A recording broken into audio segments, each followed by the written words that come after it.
Good Sunday morning, down Johnny Merrill. Once again, it's time for our HY Media. Once again, it's time for HY Media Family of Radio Stations public access programming.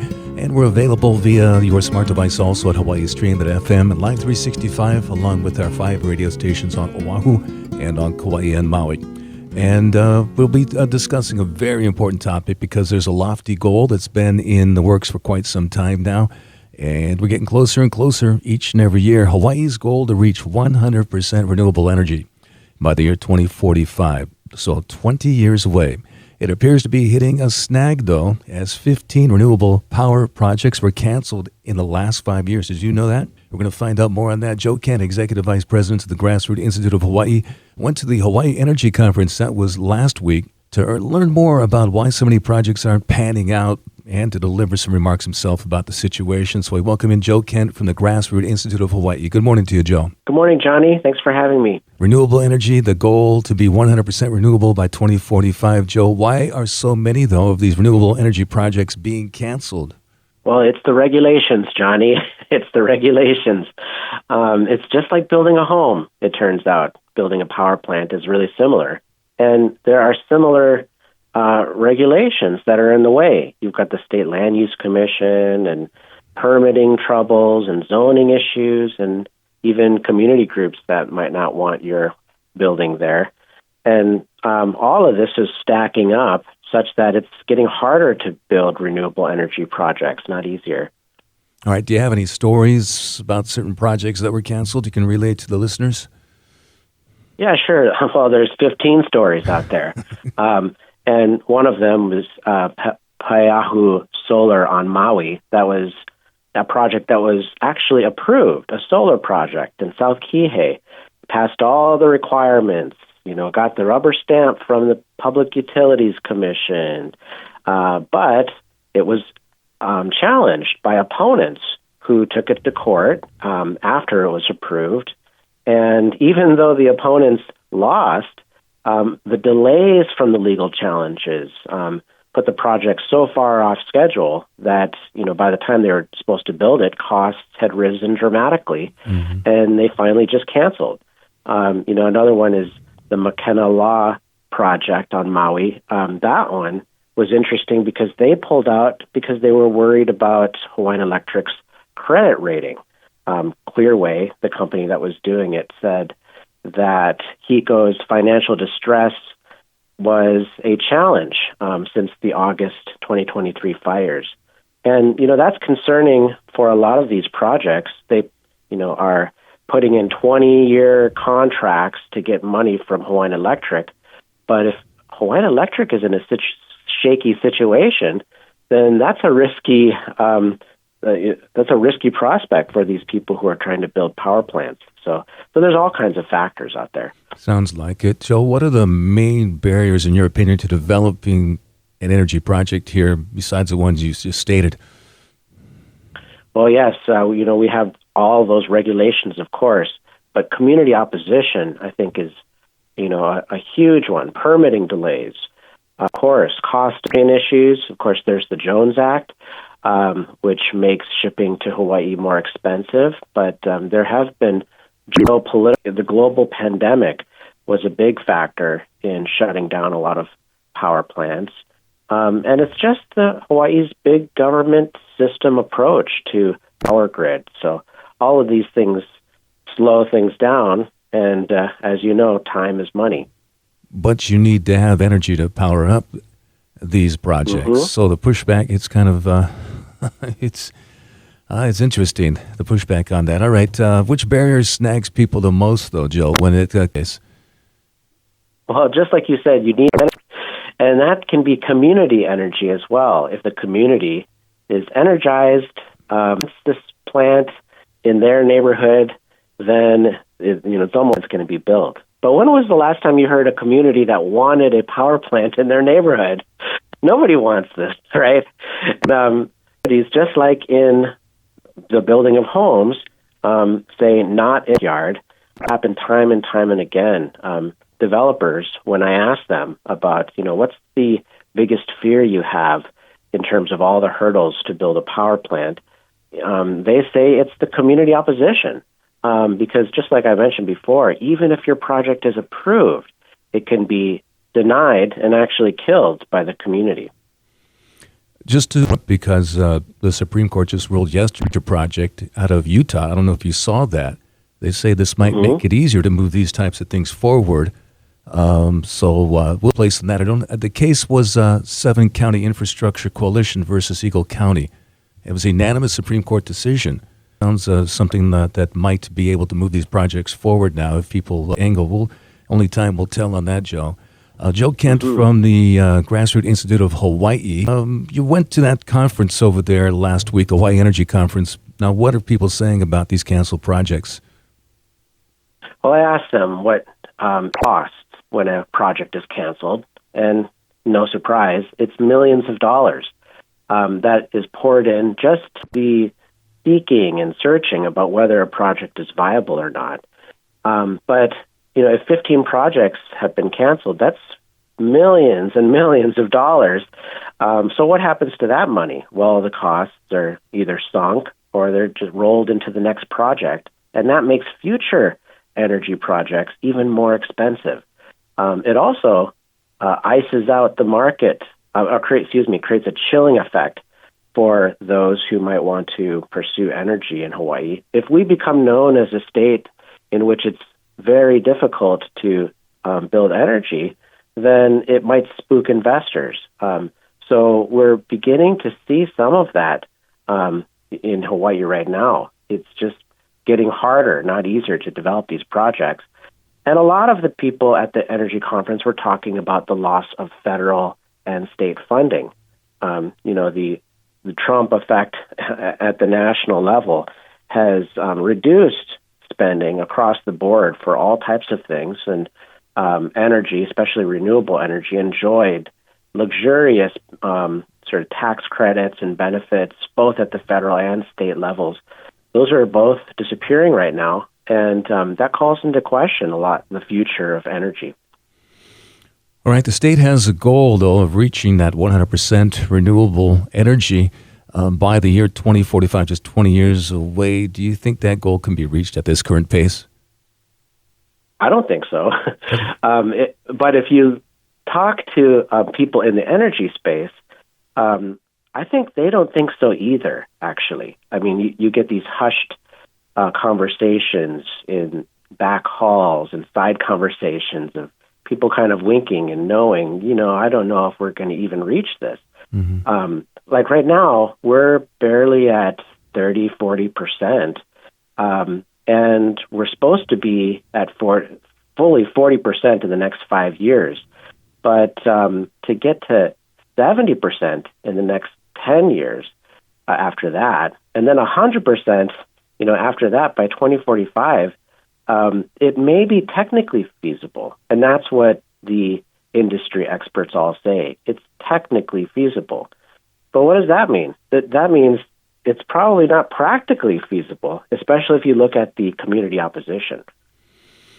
Are most of these projects solar, and are most of the plants we're talking about, what type of energy are they talking about utilizing for these plants? Because I know some small modular nuclear units are at least being discussed. What type of energy are they talking about, at least at that conference? Yeah. Well, all of the projects that are being proposed right now, almost all of them are solar projects. Mm-hmm. A few of them are biofuel or kind of mixed combustion, where you can use a biofuel or petroleum or different types of energy in the same system. Mm-hmm. Then, of course, there's geothermal. There might be a small expansion there, but by and large, it's all solar and battery. And solar was being heavily reliant, as you mentioned earlier, on those subsidies and the credits, right? Yeah. All right. Our state just like you mentioned, though, the nuclear aspect, it was pretty interesting at the conference because they had a whole panel on barriers to nuclear energy in Hawaii. And, the main barrier is the Constitution, of course. There's a constitutional provision that says we can't use nuclear.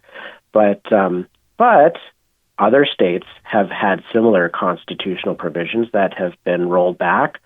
And some people at the conference were talking about the possibility, or at least the benefits of doing so in Hawaii. Maybe a lot of people didn't realize that. Was that something in the initial Constitution or put in a decade, 20 years ago, what have you? Can you relay that information to listeners? Oh, I am not up to speed on exactly when it was put in, but the people at the conference were talking about some of the technological advances in nuclear energy that have happened, since the 70s. Yeah. And today's nuclear is far more safe than people remember, I guess. So, in any case, it was an interesting side topic, but not a lot of potential as far as practicality. Yeah, because it sounds like some sort of legislation will have to be put forward to remove that, a barrier, apparently. Joe, are state officials or people in the industry aware of just how difficult it's going to be to reach this goal of 2045? And do they think it can be done? Well, I think that people all say the mantra whenever they get together. We believe that it can be done. We believe we will reach 100% renewable by 2045. But when you talk to them one-on-one, they don't think so, I think. But more importantly, from an industry perspective, someone who's building a power plant or a company that's building a power plant, what do they care? They have no skin in this. It's their project and their power plant. And the only ones who are talking about this broad overall goal are the state officials, who really have no power over this except to get in the way. Joe Kent, Executive Vice President, Grassroot of Institute of Hawaii, Grassroot Institute of Hawaii. Let's see. Can you talk about the reliability? Everybody talks about the grid. The reliability of the grid is very important these days. And we just had a situation in Louisiana with they were close to having some issues. So they informed people to kind of back off the usage. As the state transitions its energy to renewables, is the power really going to be when we need it? Well, that is a big concern right now. We just had a big power plant that was retired recently, the AES coal plant on Oahu, supplied a lot of the islands, and they shut it down. Now they replaced it with the battery facilities, but those batteries only provide enough power for about 4 hours. And in any case, they thought that the batteries would be powered by renewable by now, but because of all these renewable cancellations, the batteries don't have the power to power them. What they've had to do is run the oil plants longer just to power the batteries. So that means, all we did is for batteries, we swapped coal for more oil. So, what kind of a policy is this? In any case, the retiring of these old power plants, which are operated long after their lifespan, is calling into question where the lights will stay on during a significant rainy day or a day when the wind's not blowing, excessively rainy days, when we had rolling blackouts all over the island. And right now, just think about your power at home. How many times has the grid gone down for a glitch or maybe a minute or two? Power disruptions are happening more. And so there's a lot of talk about how the grid is weakening and whether or not the focus on solar is going to provide the firm power, the ongoing power when we need it. Intermittent energy, when you need that base load, reliable energy source, though, still be, to kind of wean off until we get there. But in the meantime, we are where we are right now. We talked about Hawaii energy goal, about this clean energy goal. Joe, apparently the state needs to be carbon neutral by that year 2045 as well. Perhaps you could explain what's meant by carbon neutral. Yeah, carbon neutral just means reducing carbon and planting trees such that the net amount of carbon you're producing is zero. But with this law, and the law passed a few years ago, is to be carbon net zero by the year 2045. That means the state on net would produce zero carbon. And that includes carbon from all cars, boats, airplanes, power plants. I'm wondering, do they include volcanoes in that? But it's almost fantastical to try to think of what Hawaii's economy would look like if all of the components were changed to be net carbon neutral, zero. That would mean all cars would have to transition to electric, wouldn't it? If you're talking about, okay, so nobody's really discussed that, calling it California style. But I guess that discussion's coming down the road then, if that's the goal. Sounds like it. Well, and they have a plan. The Energy Office put together for how they are thinking of organizing this. And basically, one way to do it is to electrify everything. Electrify all cars, transportation, buildings, etc. Switch to low carbon fuels like sustainable aviation fuels. Put more ethanol in the fuel tank, and plant lots and lots of trees. So now the problem with the plan to plant lots and lots of trees is you need the same land for the. So these are almost, we're going to electrify everything, but if that's the case, then that might cause more power usage, not less, and that puts even more pressure on this goal of trying to power the grid with firm power and renewable power. So these goals are not aligned. Joe Kent with Institute of Hawaii, grassrootinstitute.org for more on that. Joe, what can be done in the meantime to make sure we have reliable power? That's the big question because, you hear about the AI centers. They need mass amount of power. So what can be done in the meantime to make sure we have reliable power? Well, we regulations, basically, that are getting in the way. Ask the power producers what are their biggest pain points.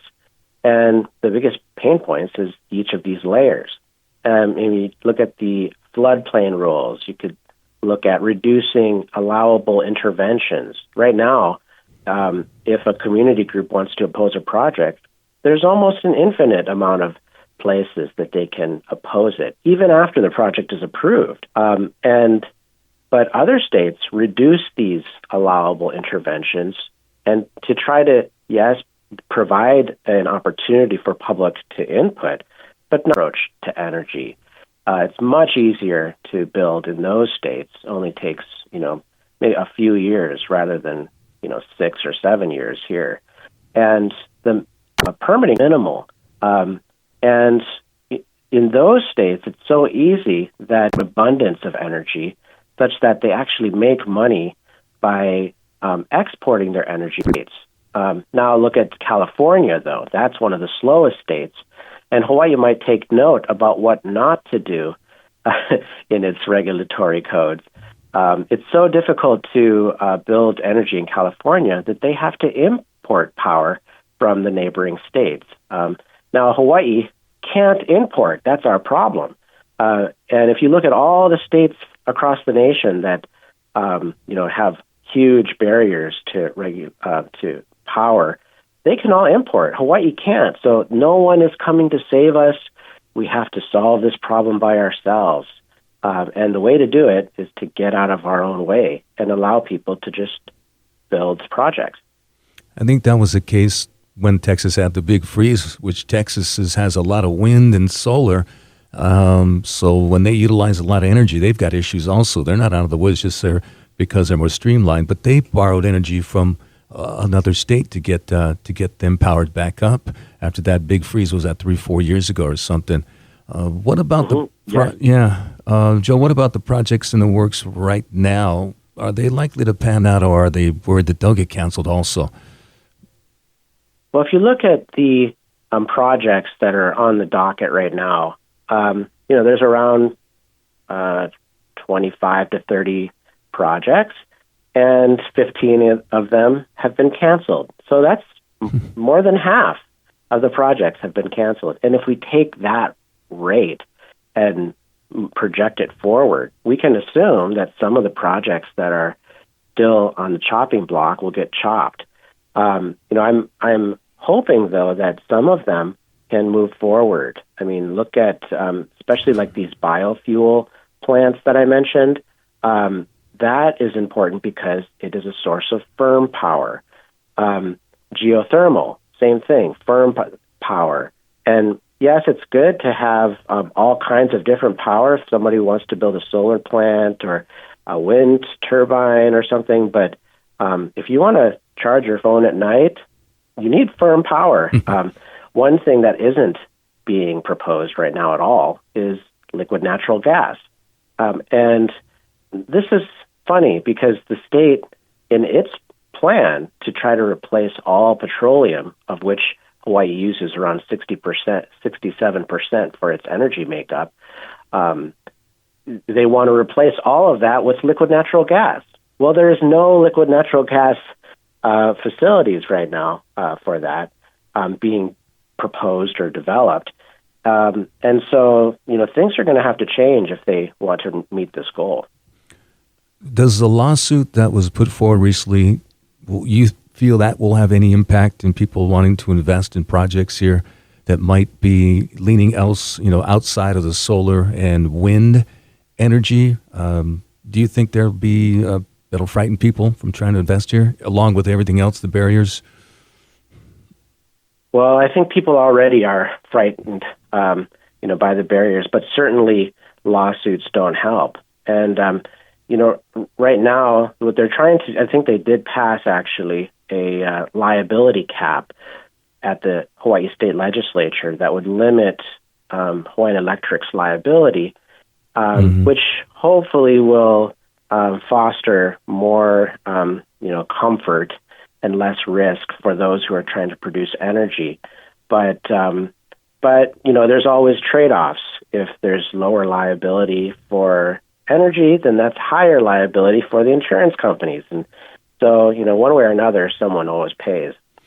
All right, Joe, is there anything else that can be done to speed up the process? We've touched on a lot. You've touched on a lot. Anything else out there that can speed things up? Well, like I said, building a power plant is just like building a house. There's all kinds of layers of red tape, regulation, community opposition, and sometimes even just pricing or geopolitical factors can get in the way. Interest rates can get in the way, and so on.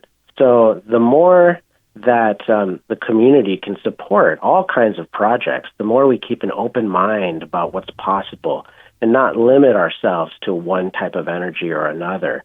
The more we look with an open mind at those states that are having success producing abundant energy and adopt their ideas here, then the more we could have an abundance of cheap and, always-on energy. All right, any big takeaways then that the listeners should keep in mind? Well, if you'd like to follow our work on this, you can follow us at grassrootinstitute.org.